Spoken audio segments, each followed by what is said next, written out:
Chers téléspectateurs et téléspectatrices, bonsoir. Comme nous l'avons affiché dans nos murs que nous aurons l'occasion et la joie d'accueillir dans notre chaîne Facebook FM Comores pour un entretien exclusif avec Madame Malisa pour nous en parler de la politique étrangère de la France envers les pays africains. Ainsi que d'autres questions, nous allons aborder à ce jour qui correspond mercredi 19 juin 2024. Sans tarder, avant de vous laisser la parole, ma première question est reformulée comme ceci. Nous constatons ou nous observons ces dernières années que la plupart des pays africains rejettent en bloc la politique française. À l'exemple du Burkina Faso, Mali, Niger. Ces régimes sont dirigés par des militaires. Est-ce n'est pas une faillite de la diplomatie française envers les pays africains? Je vous laisse la parole, Madame Malisa. C'est ma première question. Bonjour à toutes et à tous. Heureuse de vous retrouver sur la chaîne de Facebook FM comme chaque semaine. Et aujourd'hui, à situation exceptionnelle, donc émission exceptionnelle. Et donc nous avons tenu à aborder la question relative à la politique intérieure française, notamment telle qu'elle découle de la dissolution de l'Assemblée nationale, mais également aborder la question de la politique étrangère de la France.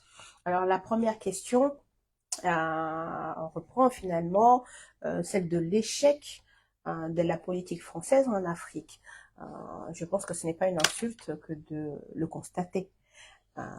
Il y a effectivement qu'à voir ce qui s'est passé, notamment au Burkina Faso, au Mali, au Niger, et la manière dont cela s'étend à d'autres pays.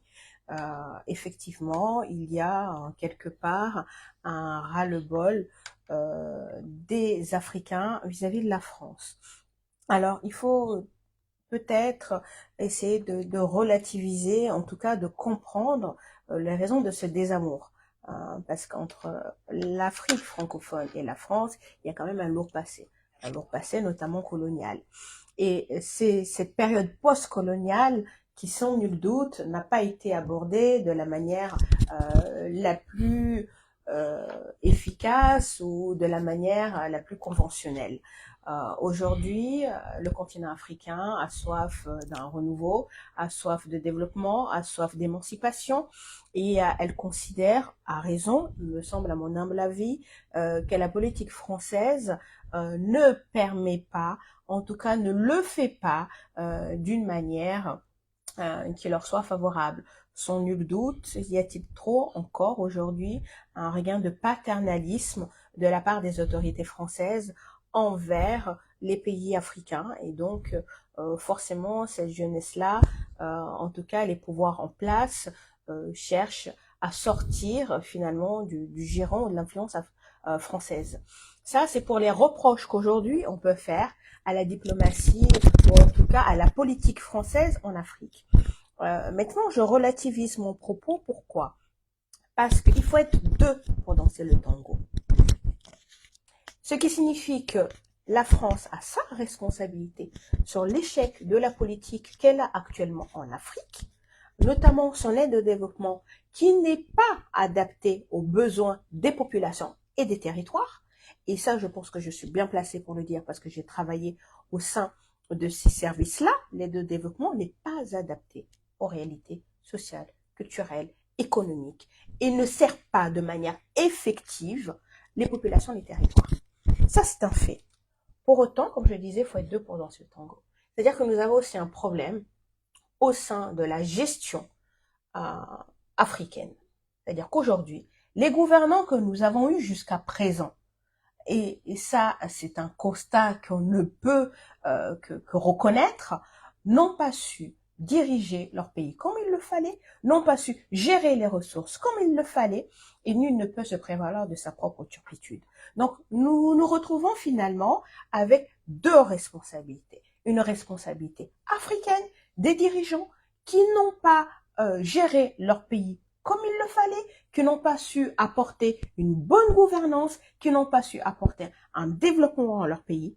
Et de l'autre côté, nous avons certes des autorités françaises qui conservent un peu ce paternalisme. On est encore dans une ère post-coloniale, avec sans doute des intentions qu'on peut considérer comme étant louables, mais ou parfois qui ne sont pas louables lorsqu'on regarde certains intérêts économiques, certains groupements économiques français qui effectivement font passer leur intérêt d'abord. Donc voilà, on se retrouve face à ces deux constats, hélas. Moi, je prendrais pour exemple celui des Comores, puisque bien évidemment, c'est celui dont on peut le mieux parler sur Facebook FM.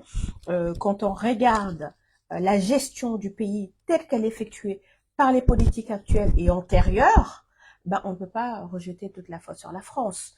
Il faut quand même admettre que la gestion est chaotique et que lorsque vous regardez les pays qui sont voisins au nôtre, regardez les Seychelles, regardez Maurice, regardez les Maldives, etc.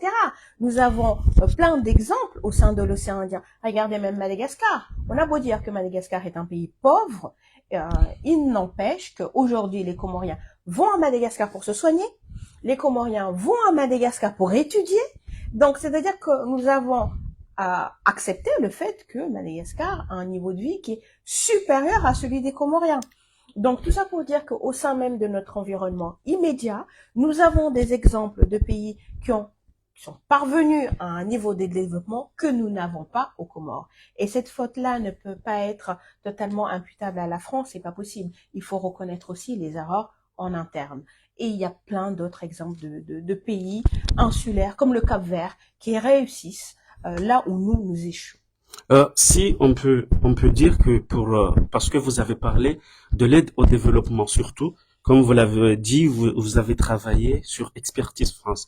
La plupart de la population africaine disent que ou surtout les autorités françaises dit que on aide ce pays, mais la plupart de ces fonds ne sont pas parvenus à la population, qu'ils puissent voir des projets énormes qui peuvent parce que en parlant des projets énormes, on peut dire pour lutter contre le chômage, pour lutter contre le chômage et les autres.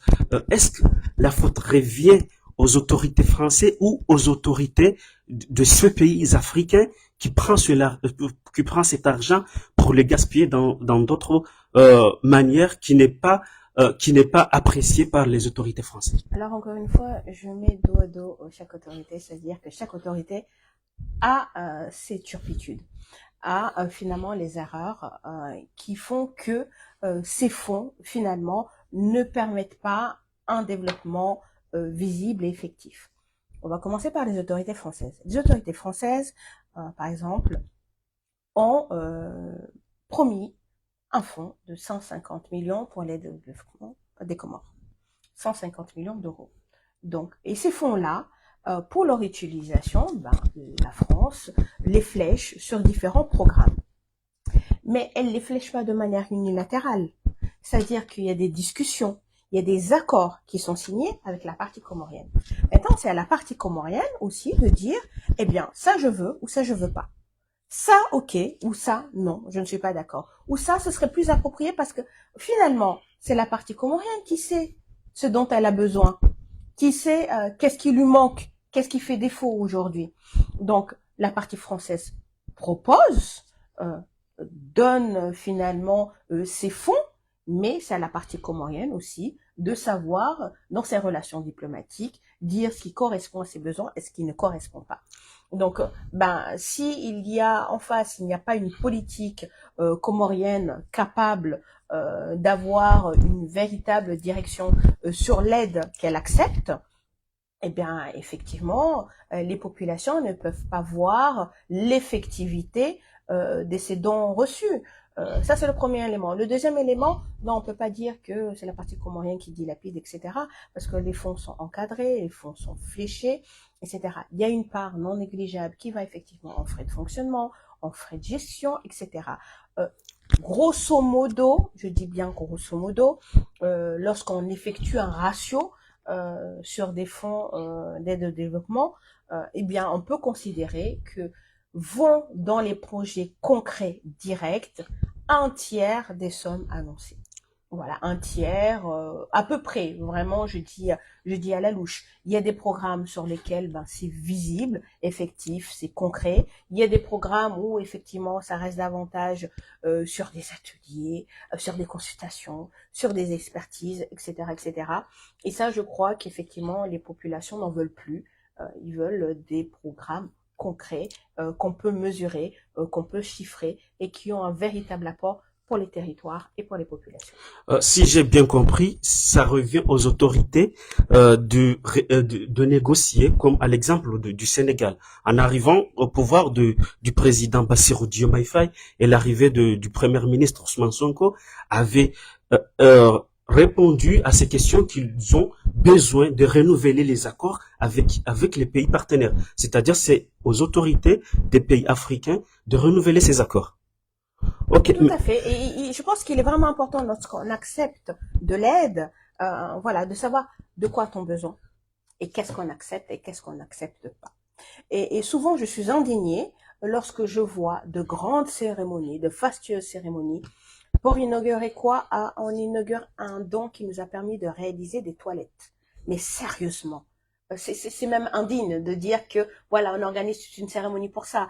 On devrait, lorsque on sollicite des aides ou lorsqu'on accepte des aides, que ce soit sur des programmes concrets, mesurables, efficaces, vraiment à destination, je le répète encore une fois, du peuple et des territoires, mais pas rester sur du saupoudrage, pas rester sur, comme dirait le président Macron, de la poudre de perlimpinpin. Voilà, on veut vraiment quelque chose de concret. visible et de concret. Et désormais, il faut rappeler aux autorités comoriennes de ne pas accepter tout et n'importe quoi. Voilà. Je pense qu'il y a d'autres pays, lorsqu'ils sollicitent des aides, ben on sait que voilà, cette aide-là a permis de financer la construction d'une université ou la construction d'une grande bibliothèque à vocation régionale. Aujourd'hui, nous avons des étudiants qui sont estimés actuellement à l'université de Mvuni autour de 17 000 étudiants. Est-ce que vous avez un centre de recherche? Est-ce que vous avez un laboratoire de recherche? Est-ce que vous avez une bibliothèque où les étudiants peuvent effectivement avoir accès à des ressources, etc., etc. Je veux dire le minimum syndical. Donc, lorsqu'on négocie des accords de coopération, par exemple sur l'enseignement supérieur ou sur d'autres sujets, il faut vraiment que ce soit au service des populations auxquelles elles sont destinées. Merci pour cette question. Au niveau de coopération entre la France et les pays africains, nous passons à la deuxième question sur la politique française encore. Moi, ma question est la suivante, parce que nous voyons que euh, le parti de Marie Le Pen, le Front National, prend de l'ampleur au niveau de la France. En citant des exemples, récemment, il y avait des élections européens et nous l'avons constaté, tout le monde, que le Front National est arrivé en tête de ces élections. Quelle est votre observation par rapport à cette montée en flèche du parti Front National au niveau de la politique française? Alors, d'abord, replacer encore une fois des choses dans le contexte. Ce n'est pas propre à la France. Il y a un populisme qui monte dans tout le monde occidental. J'en veux pour preuve ce qui s'est passé en Italie. Oui. Avec Giorgio Meloni. Exactement. Oui. J'en veux pour preuve ce qui s'est passé jadis au Brésil, Oui. même s'il y a eu une alternance politique, mais il faut pas oublier le président brésilien qui était là il y a encore peu. Oui. J'en veux pour preuve ce qui se passe aux États-Unis avec Trump, etc., etc. Donc des exemples, nous en avons plein en Europe et aux Amériques. Donc c'est montrer qu'en fait c'est une situation qui hélas se répète dans plusieurs pays occidentaux. Ça c'est le premier élément. Le deuxième élément c'est pourquoi il y a cette montée du populisme. Tout simplement que lorsqu'on a une période de récession, une période de crise économique, une période de difficulté, eh bien, on cherche à faire endosser la responsabilité sur quelqu'un. Et qui est le bouc émissaire aujourd'hui? Ce sont les immigrés. Donc, c'est plus facile aujourd'hui pour les partis comme ceux du RN de taper sur l'immigré en disant que c'est la faute à l'immigré, alors que non.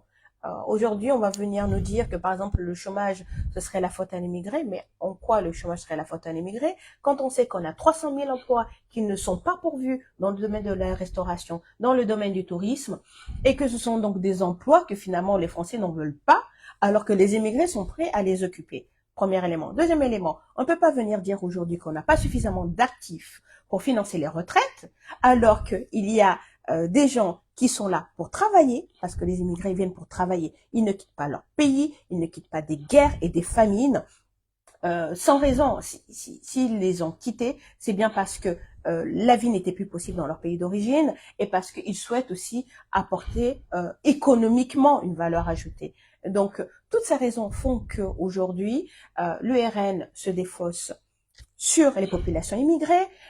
Les autres partis politiques, lorsqu'ils n'ont rien à proposer, font de même, mais ceux qui ont quelque chose à proposer, ils n'ont pas besoin de taper sur les immigrés. Quand vous regardez, il y a plusieurs rapports qui existent. L'apport de l'immigration par rapport au coût de l'immigration, moi, on se rend bien compte que l'apport est supérieur au coût. Donc, le deuxième motif qu'ils invoquent, non plus le motif économique, mais le motif lié à la délinquance, là encore une fois, les faits parlent pour eux-mêmes, ils sont têtus. Il ne s'agit pas d'une délinquance qui est importée, qui vient de l'extérieur. On prend des frais divers, isolés, et on veut en faire une généralité, ce qui est totalement absurde.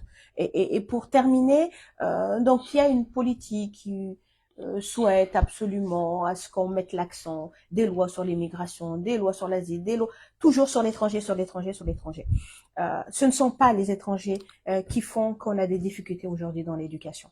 On a des problèmes en France qui sont liés à la vastuité d'abord des écoles, au manque d'enseignants dans les écoles, aux difficultés des programmes scolaires, au niveau de la France qui est considérablement en baisse par rapport aux autres pays de l'OCDE.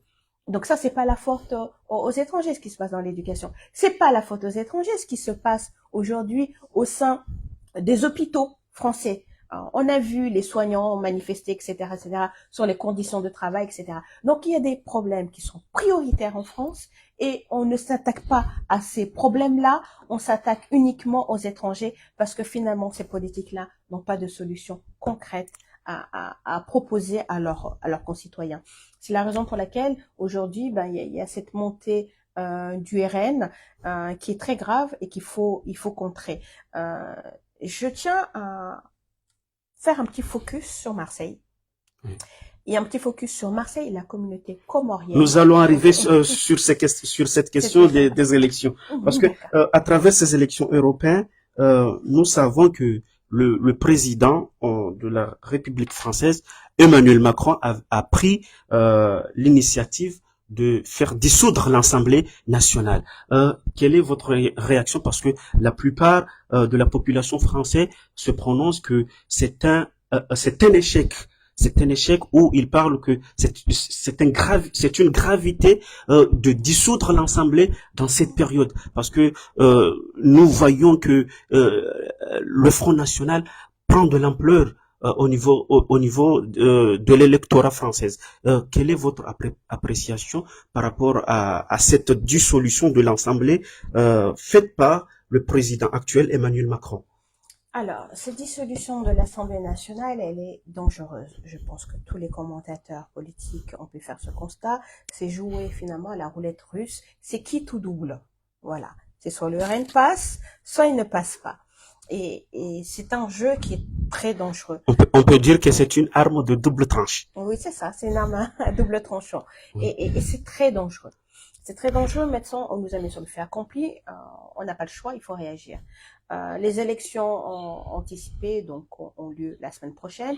Le laps de temps est très court. Mais en même temps, le président Emmanuel Macron n'avait pas le choix. Parce que constitutionnellement parlant, à partir du moment où il dissout l'Assemblée, il est obligé d'organiser des élections entre 20 et 40 jours. 40 jours, on aurait été pendant l'été, les gens seraient partis en vacances, il y aurait les Jeux Olympiques, etc. C'était pas possible. Donc, il a décidé que ce soit la semaine prochaine. C'est très dangereux, donc c'est pour ça qu'il est vraiment important, urgent, qu'on se mobilise et qu'on aille voter. Vraiment, parce que sinon, les premiers à payer le tribut de Marine Le Pen au Jordan Bardella, Premier ministre, par exemple, bah, ce sera nous, les populations d'origine immigrée. Et ça, à plusieurs niveaux, mais vraiment sur beaucoup de choses. Je pourrais les lister pendant des heures, les risques que cela représente pour nous particulièrement, pour la France de manière générale, pour les droits des citoyens de manière générale, parce qu'on est bien conscient que le RN, c'est un danger pour la démocratie, c'est un danger pour les droits des femmes, c'est un danger pour beaucoup de choses, c'est un danger économique, etc., etc. Mais ça représente aussi un danger particulier pour les populations d'origine immigrée, et c'est la raison pour laquelle peut-être un peu après, on fera un focus sur Marseille et sur la Par rapport à ces élections, comme vous l'avez dit, c'est très dangereux de faire dissoudre en ce moment l'Assemblée nationale, a mobilisé plusieurs politiciens de la France. À l'exemple de l'ancien président de la République française, François Hollande, qui s'est prononcé d'y aller aux élections législatives. Même Sarkozy, Nicolas Sarkozy, ex-président de la République française aussi, s'est prononcé sur les journaux français en disant que c'est une extrême grave décision qu'il avait prise et c'est une enjeu que les Français et les Françaises doivent se mobiliser pour aller voter au maximum pour faire marche. pour arrêter l'extrême droite. Moi, je voulais avoir ton appréciation parce que bon, nous savons que même les footballeurs Mbappé. Mbappé, à l'exemple de Mbappé, Marcus Thuram, même Thierry Henry, euh, il est sélectionneur maintenant. Ils ont appelé la population pour aller voter massivement pour faire pour faire barrer à l'extrême droite. Nous voulons savoir aussi votre apport par rapport à cette déclaration, même que l'ancien président a pris l'initiative, parce que la plupart des Comoriens ne comprennent pas. Ah, François Hollande s'est proclamé d'y aller aux élections législatives. Ils n'ont pas l'habitude que un président de la République devient un député. Quelle culture que pouvez-vous dire par rapport à cette C'est tout à son honneur. mobilisation? C'est tout à son honneur. C'est tout à l'honneur de François Hollande de revenir modestement là où tout a commencé pour lui, parce qu'il faut rappeler qu'il était député, et d'affronter à nouveau le suffrage universel, ne serait-ce à l'échelle des législatives. Et c'est tout à l'honneur de ces sportifs aussi d'avoir pris position clairement contre l'extrême droite, parce que je pense qu'il ne faut pas trembler, il ne faut pas tergiverser, il faut être clair et net sur ces questions-là. Donc vraiment, je salue leur courage et je vais bien entendu dans le même sens. La seule nuance que j'apporterai lorsque nous avons des responsables politiques qui aujourd'hui mettent dos à dos l'extrême droite et l'extrême gauche, là par contre je ne peux pas avoir le même discours. Je pense que même c'est irresponsable de les renvoyer dos à dos. Je ne peux pas considérer de la même manière l'extrême gauche et l'extrême droite. Ce n'est absolument pas possible. Quand l'extrême droite est contre les droits des femmes, quand l'extrême droite est contre l'étranger de manière générale, quand l'extrême droite tient aussi des positions économiques qui sont plus hasardeuses, etc., etc., je ne peux pas les mettre au même niveau que l'extrême gauche. Ce n'est absolument pas possible. Il ne faut pas oublier les origines du RN. Le RN, c'est le Front National. Le Front National, c'est un parti qui est issu des pétainistes. Les pétainistes, on revient à la Seconde Guerre mondiale. Donc, ce sont quand même des gens, ce sont des gens qui ont quand même eu des actes fascistes, racistes, issus du nazisme, et on ne peut absolument pas aujourd'hui les comparer à l'extrême gauche. Je pense que c'est extrêmement dangereux de se tenir ce type de discours et de vouloir les mettre absolument sur la même position. C'est pas possible. Ce serait induire les personnes qui votent en erreur. Et pourtant, je ne suis pas d'extrême gauche. Loin s'en faut. Ceux qui me connaissent savent que je suis une femme de droite. Mes positions, ce sont celles d'une droite humaniste. Moi, je tiens des positions qui sont celles qu'ont pu tenir jadis Alain Juppé ou celles que tiennent actuellement Dominique de Villepin. Ça, ce serait ma ligne à moi, mais c'est personnel. Ça, bien sûr, ne tient qu'à moi. Mais pour autant, je ne pourrai jamais mettre au même niveau l'extrême droite et l'extrême gauche. Euh, En parlant que vous êtes de droite humaniste, nous savons qu'il y a une profonde crise au niveau du droite parce que Eric Ciotti, le président Ciotti, Eric Ciotti, a fait un entretien et il a prononcé qu'on peut aider le Front National. Cette déclaration a provoqué une profonde mécontentement au niveau des cadres du parti. Même ils l'ont fait exclure du parti. Mais Ciotti a refusé. Il avait interjeté un appel au niveau de la justice française. La justice française a donné raison à Ciotti, Eric Ciotti. Nous voulons savoir par rapport à ça parce que c'est une profonde crise qui secoue la politique française actuellement, surtout un parti comme celle de Eric Ciotti, avec des cadres autres qui l'ont fait exclure de ce parti. oui, tout à fait, c'est une honte. C'est une honte. Ce que Eric Ciotti a fait est une honte.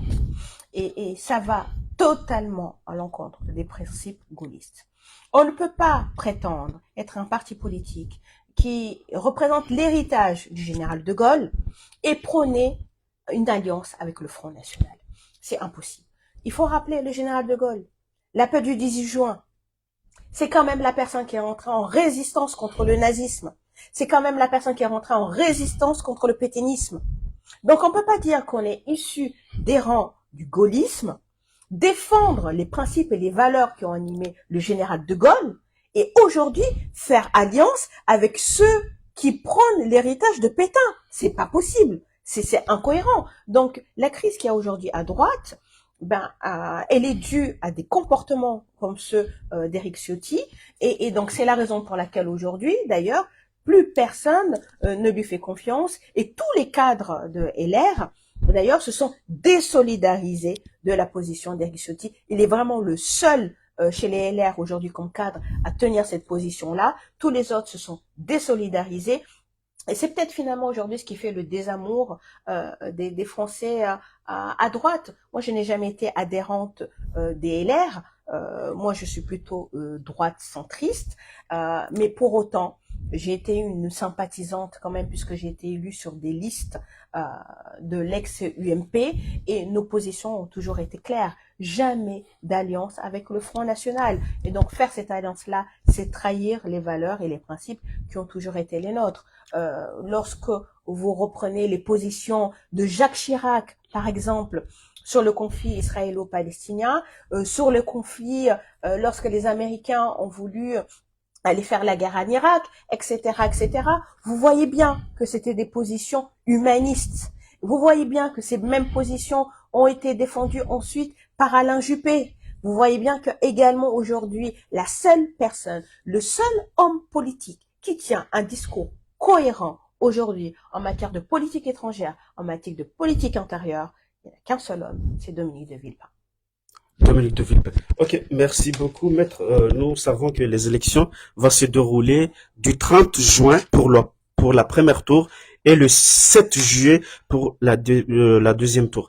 Quel message que pouvez transmettre, surtout à la communauté comorienne qui réside en France, parce que nous traversons une crise politique au niveau de la France, parce que sachant que même un ex-président a pris l'initiative de participer à une élection législative, vraiment là on voit qu'il y a une crise. Quel message que vous pouvez transmettre à la communauté comorienne, surtout celle de Marseille? Alors, la communauté comorienne à Marseille, elle a un pouvoir énorme dont elle n'en a pas conscience. Et c'est un drame.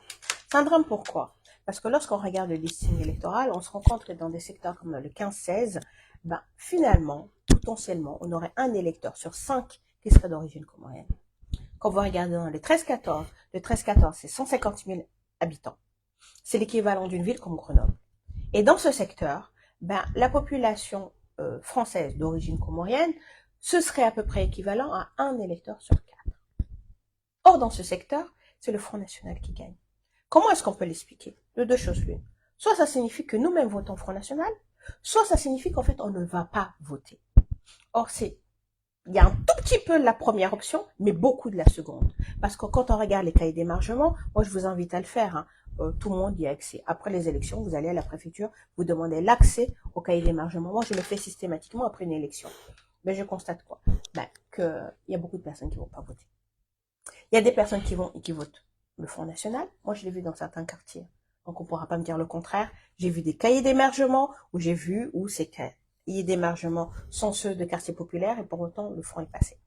Donc, c'est soit nous-mêmes, nous avons voté Front, soit nous avons laissé beaucoup d'autres aller voter. Nous ne sommes pas allés voter alors que nous sommes nombreux. Donc, aujourd'hui, ce que je voudrais dire, c'est qu'il est temps que la population française d'origine comorienne se mobilise. Quand on sait le pouvoir électoral qu'elle détient à Marseille, alors c'est à aujourd'hui de faire la démonstration. Donc, allez faire barrage au Front National. Peu importe pour qui vous votez par la suite. Vous pouvez voter la droite, vous pouvez voter, sauf la droite de Ciotti, s'il vous plaît. Celle-là, hors de question. Vous pouvez voter la gauche. Vous pouvez voter même ensemble la liste d'Emmanuel Macron. Peu importe. Mais allez voter et voter contre le Front National. Donc, allez voter massivement parce que ça sera déterminant. Dans les secteurs 2, 3, 13, 14 et 15, 16, c'est la voix des Français d'origine comorienne qui sera déterminante. Donc, allez voter. Sinon, ne venez pas vous plaindre demain. Lorsque l'Assemblée nationale aura basculé et sera totalement à l'extrême droite, lorsque le Premier ministre sera d'extrême droite, ne venez pas vous plaindre demain. Assumez à ce moment-là les conséquences de vos actes ou de l'omission de vos actes. Moi, je veux vraiment être clair sur ce point-là. Parce qu'il y aura beaucoup de droits qui n'existeront plus. Les droits à prestations sociales pour les personnes d'origine étrangère, oubliez-les. Les droits à la sécurité sociale pour les personnes d'origine étrangère, oubliez-les. Le droit du sol, oubliez-le. Ainsi de suite. C'est-à-dire que je peux, pendant des heures, vous parler du programme du Front National, mais je ne souhaite absolument pas passer mon temps là-dessus. Vous êtes conscient du danger. Soit vous allez voter en connaissance de cause, soit vous n'allez pas voter dimanche, mais en connaissance de cause. Madame Malisa, êtes-vous candidat ou pas aux élections législatives? Pas du tout. Je ne suis absolument pas candidate aux élections législatives, mais puisqu'on était en train de parler du vote des citoyens français d'origine comorienne, il y a aussi un petit message que je souhaite faire passer. Oui. Je souhaite faire passer un message à nos compatriotes français d'origine comorienne qui sont aux Comores. Vous vous êtes inscrits sur un registre du consulat. Donc vous êtes censé aller voter. Vous n'êtes pas allé voter lors des élections européennes. J'espère que cette fois-ci, pour les élections législatives, vous irez voter. Parce que c'est bien beau de réclamer des droits, mais vous avez aussi des devoirs. Donc, allez voter la semaine prochaine. Vous avez des candidats qui représentent les Français de l'étranger. Donc, ils sont censés défendre aussi vos intérêts, vos droits. Donc, allez voter pour le candidat, peu importe quel candidat. Parce que j'ai été extrêmement choquée de découvrir les résultats du bureau de vote qui est au consulat de France à Moroni et de découvrir qu'il y avait des dizaines de voix qui avaient été accordées à l'extrême droite. Donc, de deux choses l'une. Soit vous votez extrême droite et honte à vous, soit vous n'êtes pas allé voter. Et certaines personnes mal intentionnées, eux, ont voté extrême droite au sein du consulat de France à Moroni. Et ça demeure quand même un scandale. J'en suis particulièrement choquée et outrée. Donc, je vous invite, chers concitoyens, à exercer votre devoir et votre droit de vote. Donc, si vous êtes aux Comores, que vous êtes inscrit sur les registres, allez voter. Et si vous n'êtes pas inscrit sur les registres, je vous invite à vous inscrire pour les prochaines élections. Merci Madame Malisa. Une dernière question. Quelles est les mesures d'urgence à prendre par rapport à l'arrivée de la nouvelle Assemblée? Quelles sont les mesures d'urgence à prendre à l'arrivée de la nouvelle Assemblée s'il est élu l'Assemblée nationale? C'est-à-dire les lois que l'Assemblée nationale doit prendre en urgence. En urgence, voilà. Il y avait des commissions qui étaient en train d'étudier beaucoup de dossiers à l'Assemblée nationale et il conviendrait que ces dossiers soient bien évidemment remis à l'ordre du jour. Il y avait des dossiers qui étaient relatifs aux violences faites aux femmes. Donc ça, c'est quand même un dossier qui est très important, qui est prioritaire quand on connaît le nombre de féminicides que nous avons en France. Il y avait le dossier relatif à la fin de vie. Il y a beaucoup de nos concitoyens qui souffrent, qui sont en fin de vie pour cause de maladie et qui ont besoin d'assistance pour mettre fin à leur jour sans être obligés d'aller à l'étranger. Donc voilà, il y a des dossiers humains. j'ai envie de dire vraiment humain. Et je pense que la priorité aujourd'hui, c'est de remettre l'humain au milieu, au centre de la politique. Parce que les politiques violentes vis-à-vis de nos concitoyens n'apportent rien de bon. Donc il faut remettre de l'humain. Ainsi que s'achève notre entretien d'aujourd'hui avec Madame Malisa pour nous parler de la politique étrangère française au niveau de l'Afrique. Nous avons parlé sur les élections européennes qui se sont passées la semaine dernière et les perspectives et les conséquences de ces élections qui a provoqué la dissolution de l'Assemblée. Un seul message que nous avons bien assumé sur cet entretien. Madame Malisa s'est prononcée pour appeler la communauté comorienne d'aller voter massivement aux élections législatives du 30 juin et du 7 juillet. Et merci, Madame Malisa. Juste, pardon, j'ai oublié. Oui. Je sais qu'il y a beaucoup de nos concitoyens qui vont partir en vacances. Oui. Allez faire une procuration. Allez faire une procuration. Vous pouvez la faire en ligne. Si vous avez une identité numérique, la valider en ligne. Si vous n'avez pas d'identité numérique, vous le faites d'abord en ligne, vous allez au commissariat, vous la validez, laissez une procuration à votre voisin, à votre fille, à votre ami, peu importe. Faites une procuration. Ainsi que s'achève notre émission et on vous remercie d'avoir accordé cet entretien de la chaîne Facebook FM et nous remercions encore aux responsables de la Facebook FM, plus particulièrement le directeur général Abdallah Abdou Hassani alias Agua, ainsi que le directeur de programme Ubaidillah Mchagama de nous avoir accordé ce moment pour qu'on puisse parler un peu de la politique française, surtout au niveau de la diplomatie, ainsi que la crise qui secoue cet pays ces dernières semaines par rapport à la dissolution de l'Assemblée nationale et les élections à venir au 30 juin 2024. Le deuxième tour, ça va se dérouler le 7 juillet 2024. Merci et nous vous en remercions aux téléspectateurs, téléspectatrices qui nous a suivis sur cet entretien. Merci. Merci.